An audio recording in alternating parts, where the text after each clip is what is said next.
मेरा नाम रूपसी गर्ग है। मैं पिछले 2.5 साल से खेती विरासत मिशन, जो पंजाब में एक संस्था है, उसके साथ जुड़ी हुई हूँ। मैं पंजाब की ही रहने वाली हूँ। पटियाला ज़िले का एक गांव है तेपला। मेरा जन्म और मेरी जो स्कूली शिक्षा है वहीं पर हुई। उसके बाद मैंने बीटेक किया बायोटेक्नोलॉजी में, और बीटेक करने के बाद हैदराबाद में एक रिसर्च इंस्टीट्यूट है, centre for cellular and molecular biology CCMB। तो वहाँ पर मैंने 3 साल जूनियर रिसर्च फेलो रहकर काम किया।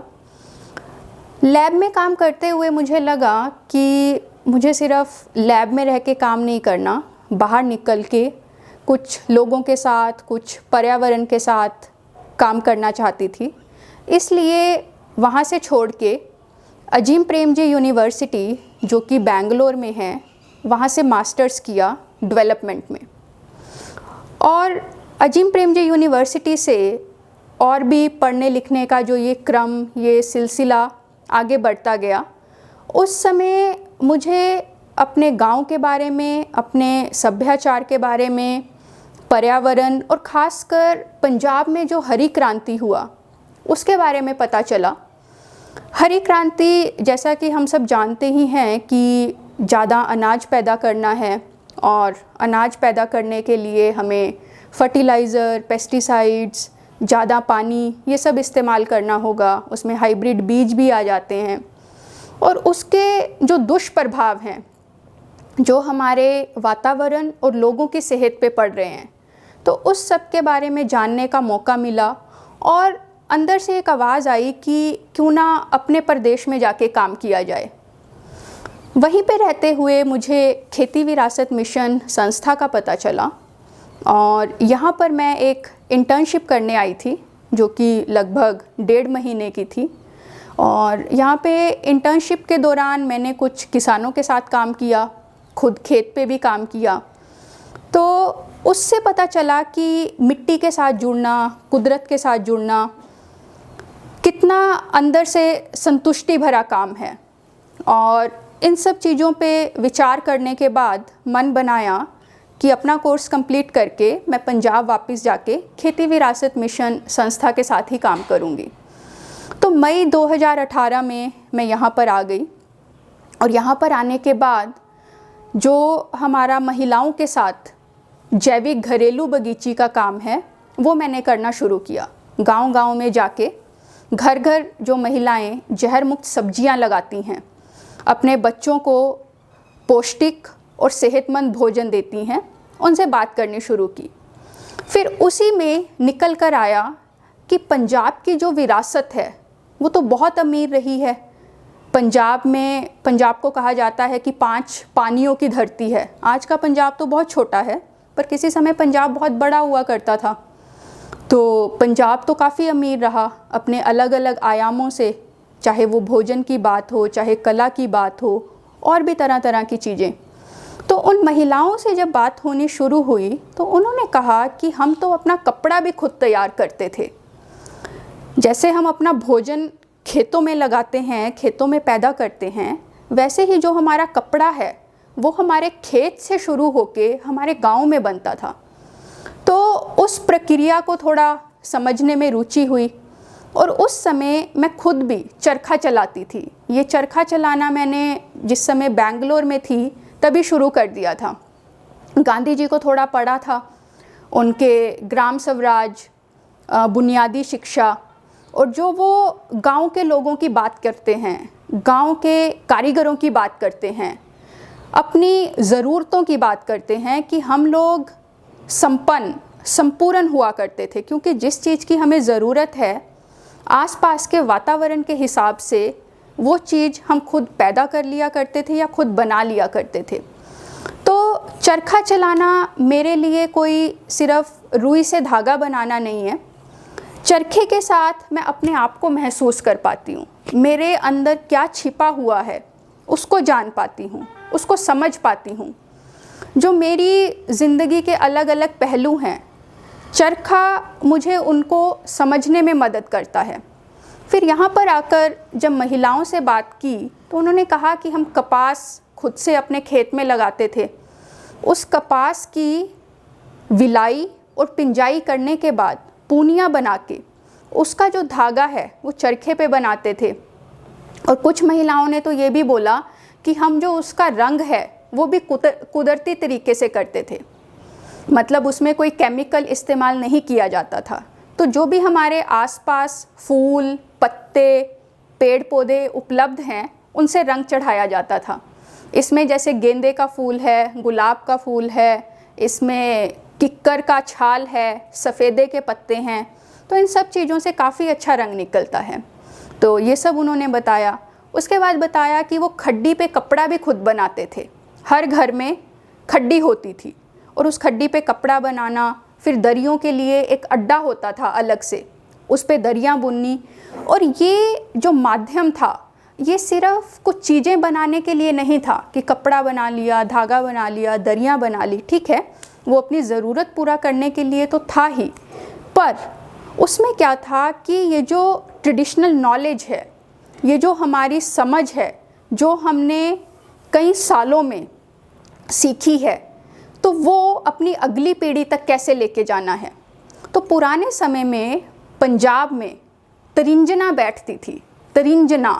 तरिंजना का मतलब है, तरिंजन भी कह देते हैं, लड़कियों का इकट्ठ, औरतों का समूह, जहाँ पे औरतें इकट्ठी बैठ के ये सब काम भी करेंगी, अपने सुख दुख भी एक दूसरे के साथ साझे करेंगी, और उसके साथ ही ये जो ज्ञान की परंपरा है, समझ की परंपरा है, ज़िंदगी का क्या मतलब है, ज़िंदगी कैसे जीनी है, तो ये सब कला वो अपनी बेटियों, अपनी बहुओं और आने वाले बच्चों को देती थी। पर आज के समय में ये जो सारा सिस्टम है ये टूट फूट गया, ख़त्म हो गया। और जो हम जैसे लोग हैं, पढ़े लिखे लोग हैं, हम लोगों को ये बातें भी समझ में नहीं आती हैं, क्योंकि हमें लगता है कि वो पिछड़ापन है, ये लोग मेहनत करते रहते हैं, इसमें पैसा नहीं है।